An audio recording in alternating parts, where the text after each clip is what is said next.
Bonjour Lise Bernard. Bonjour, bonjour. Vous aussi, vous avez votre petit dicton comme Anissa. Alors, la culture ne fait pas le pont, c'est pas mal. Oui, mais c'est pas un dicton, c'est l'info. C'est l'info. Au sommaire de votre journal des médias. Une formule, quoi. Ouais, une bonne formule. Ouais.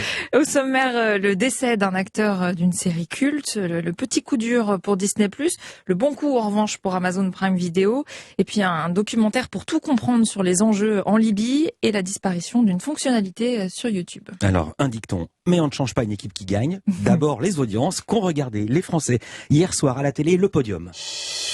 Ils ont regardé TF1, la série Munch qui cartonne toujours autant. 5 190 000 téléspectateurs, c'est encore mieux que la semaine dernière. 23,8% de part d'audience. Deuxième, M6 avec Le Meilleur Pâtissier, 2 370 000 téléspectateurs. Le Meilleur Pâtissier qui semble s'être à peu près stabilisé. 12,6% de part d'audience. La part d'audience est un peu en dessous des semaines précédentes. Et puis troisième, France 2, Cache Investigation, 2 30 000 téléspectateurs. 9,9% de part d'audience, c'est à peu près dans la moyenne maintenant de ce que fait Cache Investigation. C'était un numéro sur les déchets, une odeur de trop-plein. Culture Média. Et on commence ce journal des médias avec la mort d'un acteur d'une série culte.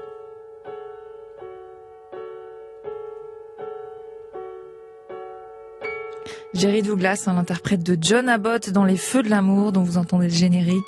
Il l'a interprété depuis près de 35 ans. Enfin, il l'a interprété pendant près de 35 ans. C'était l'un des personnages principaux de la série, le patriarche de la famille Abbott, patron de l'entreprise Jabot Cosmetics. 862 épisodes à son compteur. Mais c'est une goutte d'eau, parce qu'il y a quand même plus de 12 000 épisodes de cette série. Il est mort à 88 ans des suites d'une brève maladie, d'après la chaîne CBS qui diffuse la série aux États-Unis. Alors, dans Les Feux de l'amour, son personnage était déjà mort depuis 2006, mais son fantôme revenait régulièrement faire des apparitions jusqu'en 2016. Dans l'actualité des médias également, la croissance de la plateforme Disney+, la croissance ralentit. Oui, au troisième trimestre, elle voit son nombre de nouveaux abonnés ralentir. Ils étaient 2 millions de plus seulement. Or, les analystes en avaient prévu plus de 10 millions. 2 millions de nouveaux abonnés, c'est 2 fois moins que Netflix, à titre de comparaison. C'est la plus faible hausse d'ailleurs du nombre d'abonnés depuis le lancement de Disney+, il y a 2 ans. Alors, comment l'expliquer ce ralentissement ? Pandémie, répond la plateforme. Dans un premier temps, elle a quand même boosté cette plateforme de streaming, mais elle a aussi ralenti les nouvelles productions. Or, ce sont ces contenus exclusifs que viennent chercher les nouveaux clients. Disney+, qui dit conserver son objectif de 230 à 260 millions d'abonnés payants dans le monde d'ici fin 2024. Elle en est à 118 actuellement. On reste dans l'actualité des plateformes. Amazon Prime Video recrute un consultant de luxe. Claude Makélélé, ancien international français, il fera partie de l'équipe de consultants comme Thierry Henry. Il interviendra aussi dans l'émission Dimanche Soir Football de Marina Lorenzo.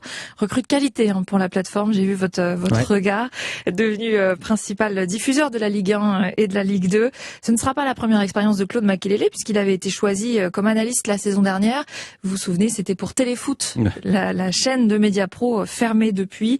Il fera ses débuts sur Amazon Prime Video le 20 novembre lors du match PSG Nantes. On parle de politique là à l'instant, politique internationale. La France accueille aujourd'hui un sommet consacré à la Libye, une conférence internationale pour la paix. Et à cette occasion, France 5 diffuse un documentaire dimanche soir, le titre Libye, disparition d'un État. Oui, un film qui permet de comprendre ce qui se passe dans le pays depuis 10 ans, depuis la chute de Kadhafi, et donc indirectement tous les enjeux de ce sommet. En 10 ans, la Libye a connu 9 gouvernements et la création de 142 partis politiques. Alors le grand reporter Kamal Redouani tente de répondre à une question: qui sème le chaos dans ce pays? Et une partie de la réponse réside dans la présence de puissances étrangères, notamment la Turquie, la Russie, le Soudan, l'Arabie Saoudite, l'Égypte ou encore les Émirats, car la Libye est un pays stratégique. Kamal Redouani, le réalisateur. C'est un pays riche, c'est un pays où il y a du pétrole, des mines d'or, etc. Il y a la mer Méditerranée qui est importante. Et donc c'est un pays où tous les pays ont envie de décrocher des contrats qui s'élèvent à des milliards de dollars, ont envie d'avoir une base militaire dans ce pays-là. Et donc tout le monde se bagarre pour avoir une part de ce gâteau, comme disent les Libyens. Et moi, j'avais envie de montrer que le chaos libyen, c'est aussi dû à la présence au fait, de ces mercenaires des pays occidentaux comme des pays du Moyen-Orient. Kamal Redouani, qui est un très bon connaisseur du pays, qu'il sillonne depuis 10 ans, ce qui lui permet d'obtenir des interviews d'interlocuteurs de choix, notamment Jean-Yves Le Drian, ministre des Affaires étrangères, assez rare en interview, et puis un chef des renseignements libyens aussi. Et puis il a pu développer surtout des relations avec des sources gardées secrètes qui lui permettent de faire de nombreuses révélations. Ce qui est incroyable, c'est un pays sous embargo depuis 40 ans, et pourtant, il y a des armes hyper sophistiquées, hyper modernes, au fait, qui sont aujourd'hui en Libye, qui sont aux portes de l'Europe, des drones chinois dernière génération, des drones turcs de dernière génération, des systèmes de brouillage qui sont sur le terrain libyen, et tout ça, au fait, pendant ces dernières années, ils sont arrivés en Libye en contournant les embargos. Alors, j'ai voulu enquêter, savoir d'où viennent ces armes, et prouver aussi les crimes de guerre commis par des pays dont on ne sait pas qu'ils sont impliqués dans le conflit libyen, les Émirats, l'Égypte, etc. Donc un documentaire avec toute une partie enquête, des explications géopolitiques pour bien comprendre ce qui se passe depuis 10 ans en Libye, et puis en prime des témoignages de Libyens, d'habitants loin des grandes villes comme Tripoli, les premières victimes de ces 10 années de chaos, qui livrent des témoignages toujours très touchants. Documentaire de Kamal Redouani qui est à voir donc dimanche soir sur France 5, Libye, disparition d'un État. C'est dans l'émission Le Monde en face, et ce sera suivi d'un débat présenté par Mélanie Taravant.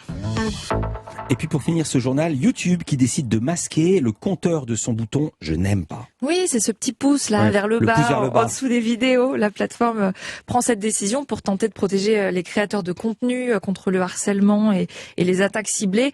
Donc concrètement, en tant qu'utilisateur, vous pourrez toujours dire que vous n'aimez pas la vidéo, mais vous ne verrez plus combien de personnes l'ont également fait. Vous ne verrez plus ce petit compteur. Ça permet d'éviter l'effet de meute, parce que YouTube dit avoir mené un test qui prouve que de masquer ce petit bouton, ça réduit le nombre d'avis négatifs, et les créateurs de contenu qui postent les vidéos donc pourront toujours avoir accès aux chiffres dans leurs statistiques.